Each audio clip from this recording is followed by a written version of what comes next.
करदम BLA के दहशत गर्दों का नोशकी में हमला। सिक्योरिटी ज़राए के मुताबिक दहशत गर्दों ने FC के काफिले पर बारूदी धमाका और खुदकुश हमला किया। बुज़िलाना खुदकुश हमले में FC के 3 जवान और 2 सिविलियन शहीद हो गए। जवाबी कार्रवाई में खुदकुश हमलावर के अलावा 3 और दहशत गर्द जहन्नुम वासिल कर दिए गए। सिक्योरिटी फोर्सेज ने इलाके को घेरे में लेकर क्लियरेंस ऑपरेशन शुरू कर दिया। सिक्योरिटी फोर्सेज ने दहशत गर्दों के भागने वाले तमाम रास्ते ब्लॉक कर दिए हैं। आखिरी दहशत गर्द के खात्मे तक क्लियरेंस ऑपरेशन जारी रहेगा। वज़ीर-ए-आज़म की पार्लिमानी कौमी सलामती कमेटी का इजलास 1 हफ्ते में बुलाने पर मुशावरत। पार्लियामेंट की कौमी सलामती कमेटी का बंद कमरा इजलास बुध या जुमेरात को मुतवक्के। आला अस्करी क़यादत और इंटेलिजेंस इदारों के सरबराहान शिरकत करेंगे। वफाकी वज़रा समेत तमाम पार्लिमानी जमातों के लीडरान को दावत दी जाएगी। आला अस्करी क़यादत खैबर पख्तूनख्वा और बलूचिस्तान में दहशत गर्दी के बढ़ते वाक़यात पर ब्रीफिंग देगी।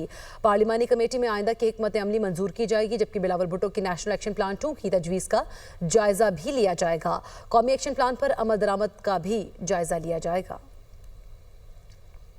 वज़ीर-ए-आज़म के मुशीर राना सनाउल्लाह कहते हैं कि पाकिस्तान में दहशतगर्द की कार्रवाइयाँ भारतीय एजेंसी रॉ का हाथ है। दहशतगर्द अफगानिस्तान में तैयारी करके पाकिस्तान में कार्रवाइयाँ करते हैं। भारतीय मीडिया प्रोपेगेंडा कर रहा है। कोई बंदा मिसिंग नहीं है। मजीद क्या कहा, ये देखते हैं। पाकिस्तान के अंदर दहशतगर्दी की जितनी भी कार्रवाइयाँ हो रही हैं, इसमें जो है वो इंडिया की जो इंटेलिजेंस एजेंसी रहा है, तो ऐसी सूरत हाल हो कि कई 100 लोग जो हैं वो लापता हों, तो उनके कोई लवाकीन हो, कोई आगे पीछे कोई बंदा बात करे कि जी हमारे लोग मिसिंग हैं, कोई ऐसा मामला नहीं है। ये सिर्फ इंडियन बैक प्रोपेगेंडा है।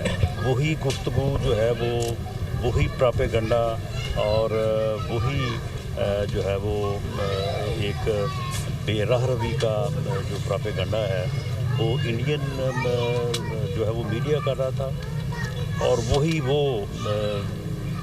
एक सियासी जमात का सोशल मीडिया विंग जो है वो कर रहा था। तो ये इंतहाई काबिल अफसोस है। किसी ग्रैंड ऑपरेशन की ना कोई ज़रूरत है, ना कोई ग्रैंड ऑपरेशन की कोई शक्ल होती है। जो इंटेलिजेंस बेस्ड ऑपरेशन हैं वो ऑलरेडी हो रहे हैं, और वहाँ पे इन दहशत गर्दों को जहन्नम वासिल भी किया जा रहा है। पूरी कौम को जो है वो अपने शुहदा के साथ, अपने गाजियों के साथ खड़ा होना चाहिए, और इन दहशत गर्दों के ख़िलाफ़ पूरी कौम को यकसू होना चाहिए।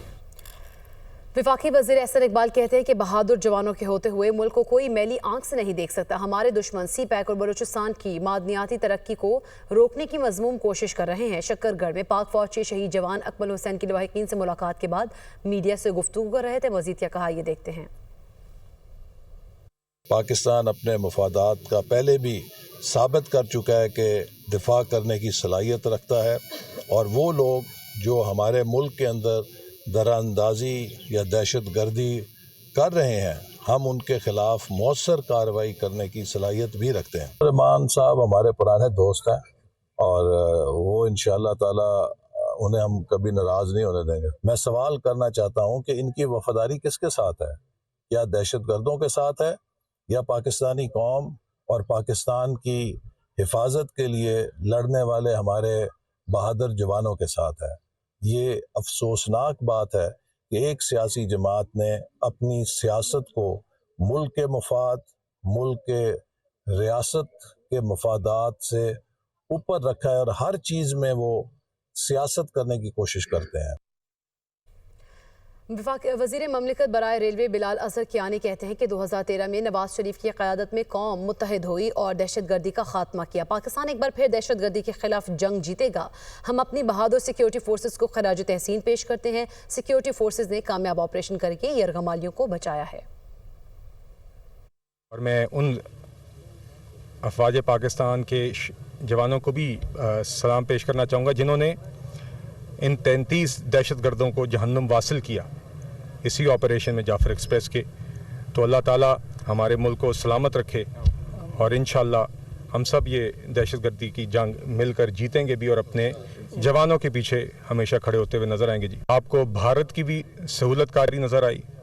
आपको अंदरून पाकिस्तान भी बदकिस्मती से कुछ जो जमातें अपने आप को सियासी कुव्वतें कहती हैं और सियासत का लिबादा ओढ़ के बार बार इस तरह का मनफी प्रोपेगेंडा करती हैं हमारे शुहदा के ख़िलाफ़। आपने देखा PTI ने एक मनफी किरदार अदा किया, हम उसकी भी मज़म्मत करते हैं। اسپیکر قومی اسمبلی سردار ایاز صادق کہتے ہیں کہ خیبر پختونخوا اور بلوچستان میں دہشت گردی کے واقعات سے ملک کو بہت نقصان ہوا. ہم اندرونی اور بیرونی دہشت گردی کا شکار ہیں. ہماری بدقسمتی ہے پاکستان میں دہشت گردی کے واقعات بڑھتے جا رہے ہیں. وہ میڈیا سے گفتگو کر رہے تھے, انہوں نے کیا کہا یہ دیکھتے ہیں. یہ بدقسمتی ہے ہماری کہ اس طرح کے واقعات بڑھتے جا رہے ہیں, اور میرا خیال ہے کہ پاکستان کی حکومت, مرکزی, صوبائی, افواج Pakistan, rangers, F C, police اور عوام اس چیز پہ یونائٹڈ ہیں کہ پاکستان کی سرحد کے اندر آ کے پاکستانیوں کے خلاف نہتے پاکستانیوں کو جو مارنے کا سلسلہ چلا ہے اس کی اجازت نہیں دی جائے گی. پرائم منسٹر صاحب نے کہا ہے, مجھے امید ہے کہ پرسوں شاید ہماری ان کیمرہ بریفنگ ہو سارے پارلیمنٹری لیڈرز کی. وہ جیسے ہی ہوگا وہ اناؤنسمنٹ ہو جائے گی. اگر وہ پرسوں ہوئی تو پھر بھی اطلاع ہو جائے گی. پرائم منسٹر صاحب نے یہ بیان بھی دیا ہے. اور ہمیں انفارچونیٹ چیز یہ ہے کہ جو لوگ سوشل میڈیا پہ اس کو ہوا دے رہے ہیں اس چیز کو کہ دہشت گردوں نے کیا کیا, یہ افسوس ہوتا ہے کہ وہ ان کو پہلے پاکستان کا سوچنا چاہیے پھر کسی اور. وفاقی وزیر تعلیم خالد مقبول صدیقی کہتے ہیں کہ اب ہمیں ایکشن کی ضرورت ہے, پلان کی ضرورت نہیں. آل پارٹیز کانفرنس بلائی جائے, سب کے دکھ اور درد سنے جائیں. نہروں کے معاملے پر سیاست کرنے کے بجائے ماہرین کے ساتھ بیٹھ کر چیزیں طے کریں. پینے کا پانی سب سے اہم مسئلہ ہے. سندھ میں ہی پانی کا مسئلہ کیوں ہے؟ زرعی پانی اہم ہے لیکن پینے سے زیادہ نہیں. حیدرآباد میں تقریب سے خطاب کرتے انہوں نے کہا کہ ایم کیو ایم اچھی روایتوں کے امین ہیں. ایم کیو ایم کی قربانی کی داستان حیدرآباد سے شروع ہوتی ہے. بہت ساری مشکلات اور دباؤ کے باوجود آج ہم ہاتھ پھیلانے والے نہیں, ہاتھ تھامنے والے ہیں. خیبر پختونخوا کے مختلف علاقوں میں دہشت گردوں نے سیکیورٹی اہلکاروں پر حملے کیے, جس میں 2 پولیس اہلکار اور سیکیورٹی گارڈ شہید جبکہ 2 اہلکار زخمی ہوئے. ایک پولیس اہلکار کوئٹہ میں بھی دھماکے میں شہید ہوا. رپورٹ دیکھیے. دہشت گردوں کے حملے رک نہ سکے. خیبر پختونخوا کے ضلع کرک میں 3 مختلف مقامات پر حملے کیے گئے. ڈی پی او کا کہنا ہے تھانہ تخت نصرتی بیر دہشت گردوں نے حملہ کیا جس میں ایک پولیس اہلکار شہید ہو گیا. پولیس کی جوابی کارروائی میں ایک حملہ آور بھی مارا گیا. پولیس نے تھانہ خرم پر دہشت گردوں کا حملہ ناکام بنا دیا. کرک علاقے عیسق خماری میں گیس کے دفتر پر حملہ کیا گیا جس میں ایک سیکورٹی اہلکار شہید ہو گیا. دہشت گردوں نے ایک سیکورٹی اہلکار کو یرغمال بھی بنایا جس پر پولیس نے کارروائی کر کے ایک حملہ آور کو ہلاک کیا اور یرغمال سیکورٹی اہلکار کو بازیاب کرا لیا. ڈی پی او کرک کا کہنا ہے حالات مکمل کنٹرول میں ہے. حملہ آوروں کو پسپا کر کے پہاڑوں میں دھکیل دیا ہے. پشاور میں تھانہ مچنی گیٹ کی پولیس چوکی پر مسلح افراد نے حملہ کیا جس میں ایک پولیس اہلکار شہید ہو گیا. پولیس کے جوابی کارروائی میں مسلح افراد فرار ہو گئے. ٹانک میں پولیس چوکی نصران پر دہشت گردوں نے راکٹوں سے حملہ کیا جس میں 2 پولیس اہلکار زخمی ہو گئے. کوئٹہ میں کرانی روڈ پر پولیس موبائل کے قریب دھماکہ ہوا جس میں ایک اہلکار شہید اور 6 زخمی ہو گئے. لاش اور زخمیوں کو اسپتال منتقل کر دیا گیا. پولیس ذرائع کے مطابق دھماکہ خیز مواد سڑک کنارے نصب تھا. پشاور ارمر دھماکے کا مقدمہ کاؤنٹر ٹیررزم ڈپارٹمنٹ میں درج. مدرسے کے باہر دھماکے میں مفتی منیر شاکر جاں بحق, 3 افراد زخمی ہوئے. پولیس حکام کے مطابق دھماکے میں 600 گرام بارودی مواد استعمال ہوا. دھماکہ خیز مواد مسجد کے چھوٹے گیٹ کے سامنے نصب تھا. مفتی منیر شاکر جیسے ہی اس گیٹ سے مسجد میں داخل ہوئے دھماکہ ہو گیا. مفتی منیر شاکر کی نماز جنازہ باغ ناران میں ادا کر دی گئی. مفتی منیر شاکر کی نماز جنازہ ان کے بیٹے عبداللہ شاکر نے پڑھائی. نماز جنازہ میں بڑی تعداد میں سیاسی, مذہبی اور سماجی شخصیات نے شرکت کی. فیک نیوز واچ ڈاگ نے سانحہ جعفر ایکسپریس کے دوران جعلی خبروں اور منفی پروپیگنڈے کے حوالے سے 22 صفحات پر مشتمل تحقیقاتی رپورٹ جاری کر دی ہے. رپورٹ میں 11 اور 13 مارچ کے درمیان چلنے والی منفی سوشل میڈیا مہم کا جائزہ لیا گیا. اسلام آباد سے خصوصی رپورٹ دیکھیے. جعفر ایکسپریس پر حملہ انفارمیشن وارفیئر کی خوفناک مثال. بی ایل اے اور بھارتی میڈیا کا پاکستان کو غیر مستحکم کرنے کا گٹھ جوڑ بھی بے نقاب. ایک پاکستانی سیاسی جماعت کے کارکن بھی سرگرم رہے. فیک نیوز واچ ڈاگ کی رپورٹ. تنظیم نے اپنی رپورٹ میں انکشاف کیا کہ پرانے واقعات اور اے آئی کی مدد سے بنائے گئے مواد کو جعفر ایکسپریس حملے سے منسوب کیا گیا. بھارتی اکاؤنٹس کی جانب سے 4 سال قبل بنی ویڈیو کو بار بار شیئر کیا جاتا رہا. بھارتی میڈیا چینلز نے جعلی ویڈیوز اور اکاؤنٹس کو بطور بریکنگ نیوز نشر کیا. افغان مہاجرین کی ویڈیو کو مغوی مسافروں کی ویڈیو کے طور پر وائرل کیا گیا. رپورٹ میں کہا گیا ہے کہ افغانستان سے چلنے والے اکاؤنٹ سے آرمی جوانوں کی मुर्दा हालत में AI से बनी जाली तस्वीर शेयर की गई। रिपोर्ट के मुताबिक एक पाकिस्तानी सियासी जमात के सरगर्म कारकुन की जानिब से ट्रेन ड्राइवर की मौत की खबर ट्वीट पर वायरल और ऑफिशियल अकाउंट से मगवी खवातीन के बारे में मुतनाज़ा पोस्ट जेर बहस रही। पोस्ट पर सार्फिन की जानिब से शदीद तनकीद का सामना करना पड़ा। इंडियन मीडिया पर हमलावर दहशतगर्दों को हीरो बनाकर पेश किया जाना शर्मनाक और सहाफती इक़दार के मुनाफी है, जबकि पाकिस्तानी मीडिया की जिम्मेदाराना और पेशावराना रिपोर्टिंग काबिल तारीफ है। सहाफती तंजीमों को फेक न्यूज के हवाले से फिलफौर इक़दामात करने की जरूरत है। वाक़े के बाद DGISPR की प्रेस कॉन्फ्रेंस जाली खबरों के तदारक में मावन साबित हुई। FIA की जानिब से मुहिम में मुलव्वस अफराद के खिलाफ मुकदमात का इंदराज भी काबिल तारीफ है। वज़ीर-ए-आज़म शहबाज शरीफ ने कहा है कि इंसानी स्मगलिंग के घिनौने जुर्म के मुर्तकिब अनासर की सरखोबी अव्वलीन तरजीह है, मगर वो अमल के बाइस कई लोग डूबे और अपनी जिंदगियां भी गवा बैठे हैं। इंसानी जानों पर इससे बड़ा कोई जुल्म नहीं हो सकता। जज्जा गैंग के सरगना उस्मान जज्जा की गिरफ्तारी काबिल सताइश है। वज़ीर-ए-आज़म ने बेहतरीन कारकर्दगी पर FIA और IB के अफसरान और एहलकारों को 10-10 लाख रुपए के इनामी चेक्स और शील्ड्स भी दी। ये लोग जो ह्यूमन ट्रैफिकिंग के घिनौने जुर्म में मुलव्वस हैं और इस काले धंधे में मुलव्वस हैं, बेचारे लोग अब कश्तियों में सवार डूब गए। इससे ज़्यादा हम खुद अपने आप पर कोई जुल्म नहीं कर सकते। हमें इंतहाई एम्बैरसमेंट हुई चंद महीनों से, जब से ये बुरी खबरें आईं कि हमारी इतने पाकिस्तानी सवार थे डूब गए ग्रीस, मोरक्को, इटली के साहिलों में। तो मैं समझता हूँ कि ये काला धंधा मुकम्मल तौर पर बंद होना चाहिए। तो आज जो शख्स जिसका नाम उस्मान जज्जा है, उसको आपने जो गिरफ्तार किया है, अफसर्स हैं उनको मैंने आज यहाँ पर मौजू किया है।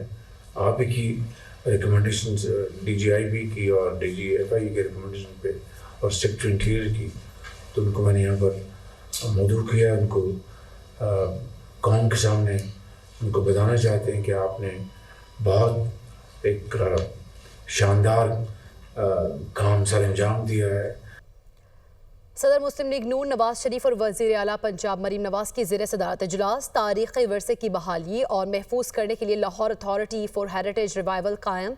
नवाज शरीफ लहर के स्टीयरिंग कमेटी के पैट्रन इन चीफ होंगे। लाहौर के तारीख़ी मकामात से तजावज़ात की निशानदही और हटाने पर इतफ़ाक़। नवाज शरीफ की तजावज़ात की मुतासरीन को कारोबार के लिए मुतबादिल जगह देने और मुआवजा अदा करने की हिदायत। लाहौर के हेरिटेज एरियाज़ की बहाली के लिए जामे प्लान तलब कर लिया गया। अंडरग्राउंड पार्किंग के लिए शहर के 5 मकामात की निशानदही कर ली गई। नीला गुंबद की असल सूरत बहाल करने के लिए तजावीज़ और सिफारिशात का जायजा भी लिया गया। वज़ीर आला मरीम नवाज का सर्कुलर रोड और तारीख़ी दरवाज़ों के अतराफ़ पर तजावज़ात पर इज़हार बरहमी। हुकूमत ने पेट्रोलियम मसनूआत की कीमतें बरकरार रखने का फैसला किया है। पेट्रोलियम मसनूआत का रिलीफ आवाम को देने के बजाय पेट्रोलियम लेवी में इजाफा कर दिया गया। वफाकी हुकूमत के जारी करदा नोटिफिकेशन के मुताबिक पेट्रोल की कीमत 255 रुपये 63 पैसे फ़ी लीटर बरकरार रहेगी। हाई स्पीड डीजल की कीमत 258 रुपये 64 पैसे और लाइट डीजल की फ़ी लीटर कीमत 153 रुपये 34 पैसे रहेगी। मट्टी का तेल 168 रुपये 12 पैसे फ़ी लीटर बरकरार रहेगा। पेट्रोलियम मसनूआत की कीमतें आइंदा 15 रोज़ के लिए नाफिजुल अमल रहेंगी। दस्तावेज़ के मुताबिक पेट्रोल और डीजल पर लेवी 60 रुपए से बढ़ाकर 70 रुपए लीटर कर दी गई। पेट्रोल की कीमत में 9 रुपए 53 पैसे जबकि डीजल की कीमत में 9 रुपए 17 पैसे का रिलीफ नहीं दिया गया। हुकूमत के पेट्रोलियम मसनूआत की कीमतें बरकरार रखने के फैसले पर शहरियों ने मायूसी का इजहार करते हुए मुतालबा किया कि हुकूमत पेट्रोलियम मसनूआत की कीमतें कम करके रिलीफ फराहम करे। जो हालात चल रहे हैं, इन हालात में हमें नहीं लगता कि हुकूमत ने कुछ करना है, क्योंकि पहले जो वादा किया था वो भी पूरा नहीं किया। बिजली भी सस्ती करनी चाहिए, पेट्रोल भी सस्ता करना चाहिए, ठीक है, लेकिन देखना चाहिए एक चीज़ सस्ती कर रहे हैं, दूसरी चीज़ महंगी कर रहे हैं, कभी दूसरी चीज़ सस्ती कर रहे हैं, वो महंगी कर रहे हैं। तो जो है ना, इनको बैलेंस लेके चलना चाहिए। कि मुश्किल ही बात है, ये नहीं होगा, कुछ नहीं हो सकता। ये अपनी मनमानी करते हैं, जो भी करते हैं। गरीब का कुछ नहीं होने वाला यहाँ पे। ये नहीं कर सकते, ना बिजली सस्ती कर सकते हैं और ना पेट्रोल सस्ता कर सकते। पेट्रोल की कीमतें कम होने से कोई फ़ायदा नहीं है।